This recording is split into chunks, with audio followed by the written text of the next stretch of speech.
Welcome to Man Does Tech, where I solve the problems you didn't even know you had. In this video, I will show you how to perform an easy oil change on your Kia Soul.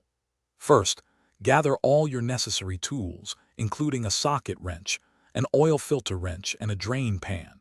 Make sure you have the correct type and amount of new engine oil, typically around 2 quarts, and a new oil filter.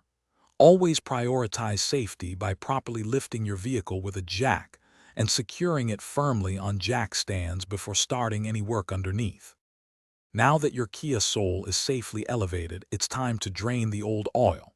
Look for the oil drain plug, usually a large bolt on the lowest part of the oil pan. Place your drain pan directly underneath to catch the used oil.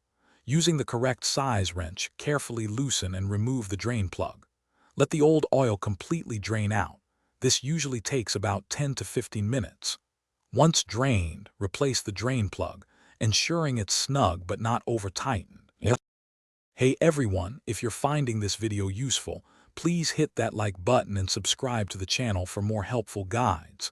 Quick recommendation: just like you wouldn't put cheap oil in your engine, don't settle for cheap socks.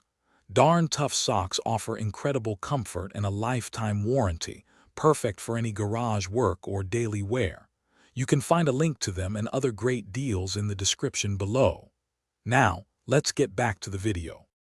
With the old oil drained, it's time to replace the filter. Locate the old oil filter, often near the drain plug, and remove it with an oil filter wrench. Before installing the new filter, apply a thin film of fresh oil to its rubber gasket. This helps create a good seal. Hand tighten the new filter until it's snug, then give it about a quarter turn more. Finally, pour the recommended amount of new engine oil, typically around 2 quarts, into the engine's oil fill cap. Thanks for watching. If you found this helpful, don't forget to like and subscribe.